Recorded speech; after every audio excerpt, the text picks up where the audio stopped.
Do you want to introduce us? Sure. All right, here we go.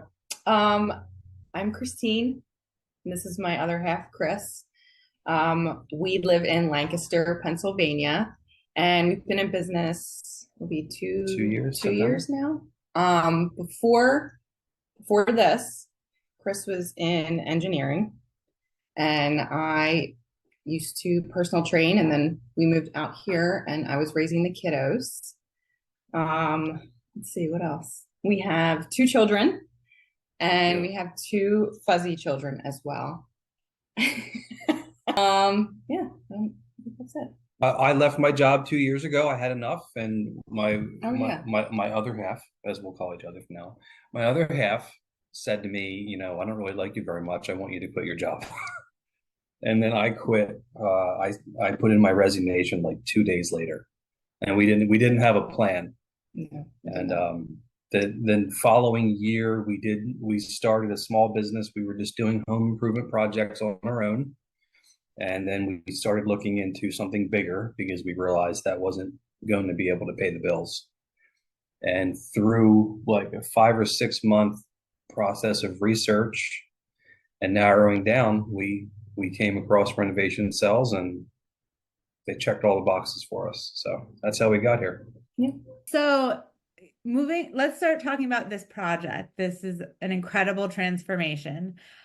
In your own words, tell us about this project. How did you find it? What were the problems you were trying to solve? And then ultimately, what were you able to achieve through this renovation? So we found this project. One of the first projects we did was an old bathroom remodel at the Lancaster Cemetery Home, which is a historic building down in the city.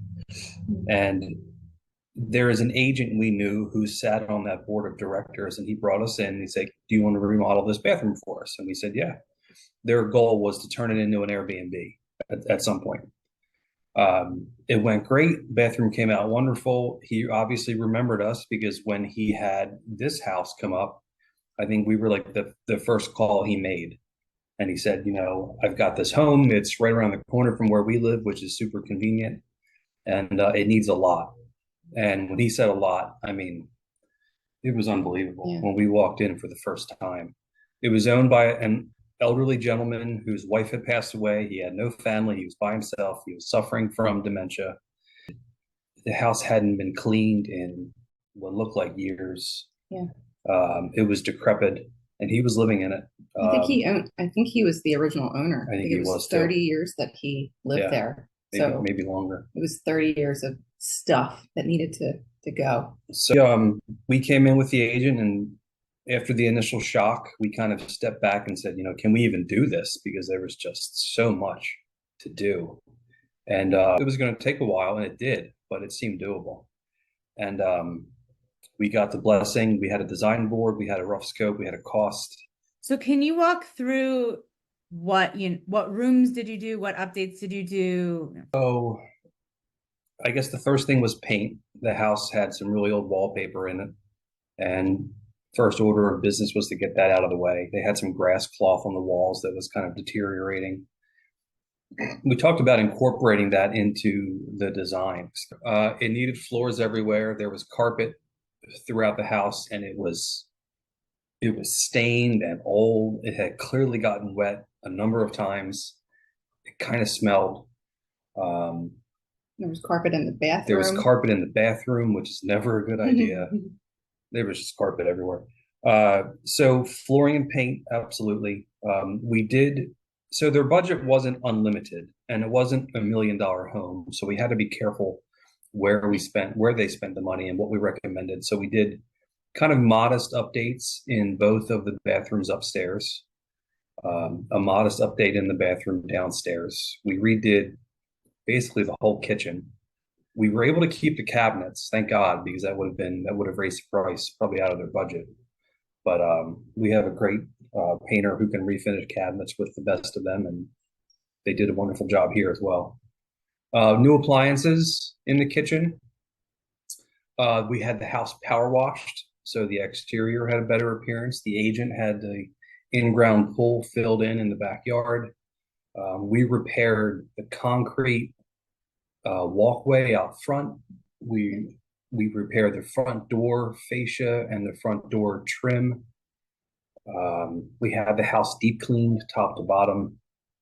So yeah, I mean, quite a bit. Lighting, quite a bit went into it. Wow, that's quite an undertaking. And I think, being able to be strategic in where you spent the money and the time to make the biggest impact is probably a unique value that you were able to bring versus someone else who would come in and say, we're gutting this Yeah.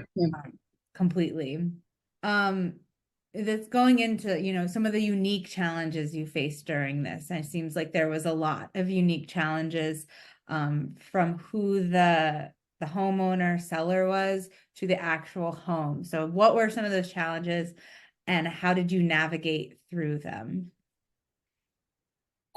So the first challenge was the owner.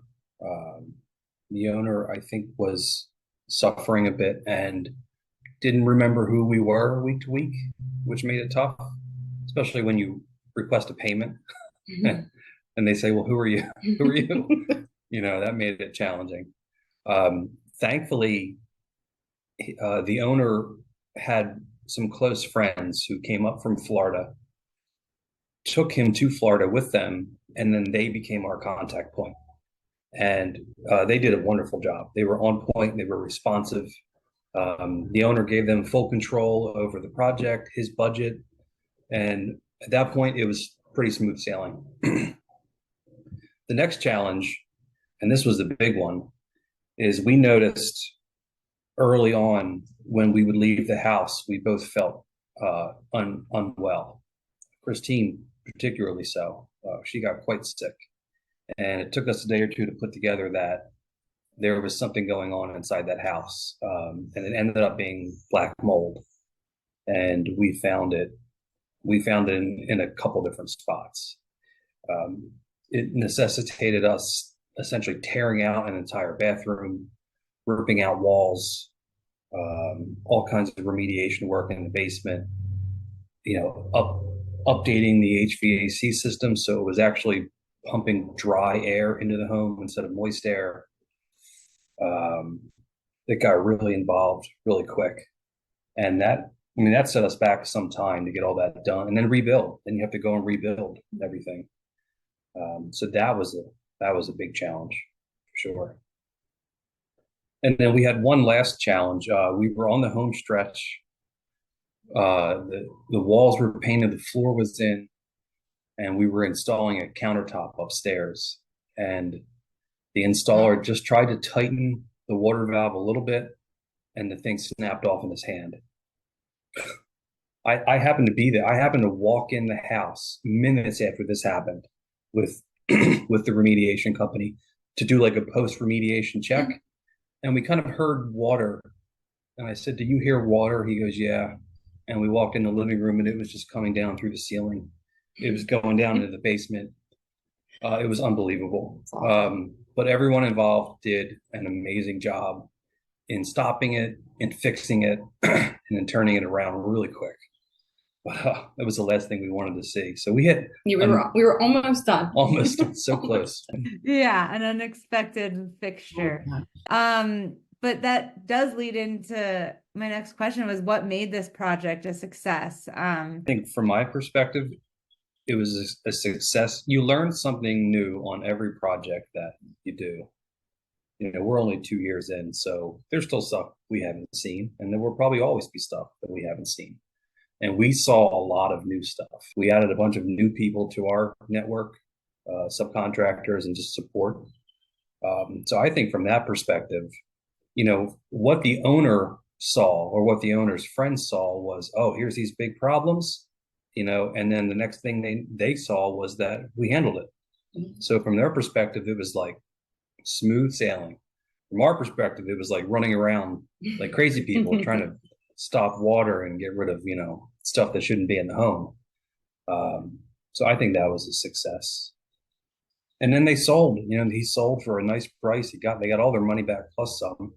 And that's always a success. Want to dive into the numbers a little bit because they're pretty impressive on this project. Starting with the cost of the project, because off the bat, about 90K does seem like a big expense if you're just looking at the number, but then considering the amount of work that you did, including a last minute waterfall feature, unexpected black mold.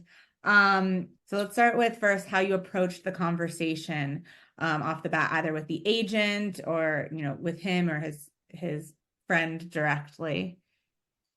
So I think the initial budget was somewhere around 50 from memory, maybe 55. And that was the plan then, was to do a bathroom, a kitchen, maybe 2 bathrooms, all the paint, all the floors, electrical, all the stuff we normally do, but in the entire house, which it does get pricey. And then it kind of ballooned when we started finding stuff, when we had to tear out walls and ceilings. And this place had heated ceilings too, which is a feature we see in a couple homes around here. And it makes for an even more challenging project. So it really ballooned once we found the mold and all the work that necessitated. But we handled it. We were on the phone maybe every day with the owner and his representative, Carol, and we kept them apprised every step of the way. If we found something, it was surprising, but how we handled it was never a surprise. And we didn't do anything, from past experience, we didn't do anything without their approval, whether verbal or written. We let them know the cost before we swung a hammer, so they knew what to expect and how long it would take. And yeah, it was more than he had planned to spend. But the way that they viewed it, both the owner and his friend, was that there hasn't been a penny put into that house in the last 40 years or 30 years. Yeah. So to put in 90 now, if you spread that out over 30 years, it's not that big. If you look at it that way, it's probably what it needed anyway. At one point, I think he told me there were groundhogs in his attic. How does a groundhog get into an attic? I don't know. The elevator? I don't know. That's so. But what we did is we kept them apprised. When we found something, we called them right away. We said, "Listen, this is the issue. This is what we recommend. What do you think?" And as long as they gave us their approval, we kept moving. So that's how we did that. So I think that, with renovations, both on the side of the renovator and the homeowner, the scariest part is, the unknown and what's going to happen and how am I going to handle these unexpected findings or expenses. And we do promise, these hassle-free renovations on time, on budget. But what I'm hearing from you is that it really comes down to your transparency and your communication that likely sets you apart from a lot of other renovators. I know personally, that's been an issue in the past, kind of hiding when things come up and, not being transparent about what the solutions are or the costs are up front. So how do you prioritize transparency and clear communication, especially in a situation like this where the homeowner has dementia and you're not even working directly with them? How do you as a team make that a priority? It's got to be number one. We had some experiences in the past where maybe we weren't as completely transparent or we weren't as clear as we should have been. And it created headaches for everybody involved. Things that weren't done intentional, we just didn't specifically state certain things. And we learned from that you need to be completely clear, completely specific. And the whole thing, you're going to have difficult conversations. Nobody wants to call a homeowner and say, "Hey, there's water coming through your ceiling and I did it," and that's what that conversation was. "I'm terribly sorry this happened." But you have to have those conversations. It's much better to have that conversation than for someone to find out 3 weeks down the road, "Why is this delayed?" "Oh, well, by the way, we found all this stuff you should be aware of." So for us, it's right. And I know that if we were having work done at our house and we were off site, I would want to know immediately if they find something wrong. I wouldn't want them to go ahead and fix it. Just like taking your car to a mechanic.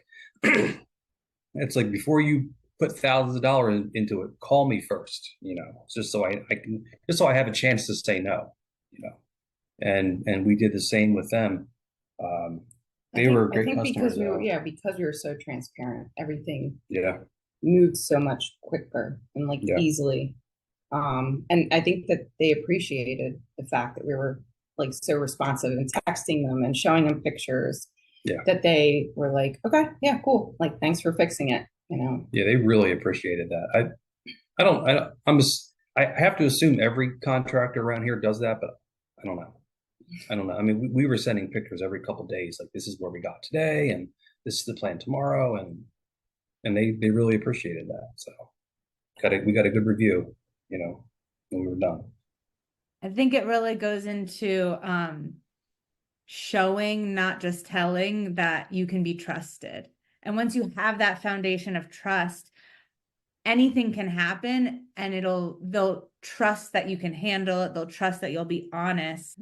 Let's talk about the numbers on the other side, the profit of this. So I have them here if you want me to just remind. So it says that the as-is would have been $200K. It was actually listed at $389K after about $98,000 worth of work, and then sold at $406, which is more than double what it originally would have been listed at. So that gave a $115,000 profit after the work was done for the seller. We see these numbers all the time in our business, but how $115,000 extra could really make an impact on this person's life. It's not just a number. It's really it's life transforming at a difficult stage in life for a lot of people. It's tough. It's tough in the beginning because we have that data. We have all these examples. We have all these marketing material that shows, if you do this, you could really make a profit when you sell, or when you eventually go to sell. But it's hard for people to realize that. It's hard to sit here on day one and think, if I put X amount of dollars into my home, I'll get that back at some point. So it's really hard. This house was unique because it needed everything. I don't know if it would have sold if we didn't do what we did. I mean, maybe it would have sold, but there would have been low ballers coming in because it was not in good condition. They probably would have had a flipper come in. Yeah. And demo it. And demo everything for a much bigger number, Yeah. I would think. But yeah, I mean, this just shows, if you do the right stuff or the necessary stuff, you can really make a killing, especially today when houses still sell really fast. If the not perfect house sells really quick, think what the really nice house does. Sells fast and for a lot of money. And you know what? The owner he's been retired for a while, but he's living in Florida. Yeah, that money is going to go a long way. This is probably the last house that he'll ever sell. Yeah. We do some downsizing stuff too, and we tell people this might be, the last single home that you guys ever sell. So why not try to maximize what you can get for it? Because that money is extremely valuable. So this house was as is, I think 200,000. Project cost was 90,000. Listed price was 389, and the sale price was, I think, 407. So it was home run. It's a home run. So what advice would you give to a homeowner or an agent who's considering a renovation, either similar to the one you've completed, that's a massive overhaul, or could just use a little bit of work, but they're not really convinced that they'll see the return? What would you say? So if you're on the fence, or you're unsure of putting some work into your home before you sell it, I would say talk with your agent first. I mean, your agent knows better than anybody what kind of updates are most appropriate for your neighborhood or your zip code or your area. And then, we see it time and time again. If people are unsure, and we've done big projects and little projects, and they pay off in one way or another. Either they get the money back when they sell, or it helps them to sell when they haven't been able to sell in the past. We had a couple of those so far. I mean, the proof is in the pudding, and we've been making some good pudding. We love what we do because we get to meet different people all the time and to hear their stories and to see that before and after. That's really, I mean, just that's what I like about it. What do you? I like how different it is from what I was doing. You know, the 9 to 5 or the 9 to 6 or some nights 10 p.m. till the 2 a.m. kind of grind over and over again. This is great. Like I've said it 100 times. I get to watch my kids go to school. I get to watch them come home. I get to coach sports. I get to do things with, Christine and the kids that I couldn't have done before. And we get to go in people's homes and see how they live. Who doesn't like going into strangers' homes? It's nice. I mean, it's nice to know that the more we pour into it, the more we can get on the back end. And when you're working for somebody else, that's not always the case, So it's very empowering. If you are looking to get in touch with Christine and I, first stop should be our website, which is www.renovationcells.com/Lancaster. We can be reached at 717-455-0806. And if you see us around town, give us a wave.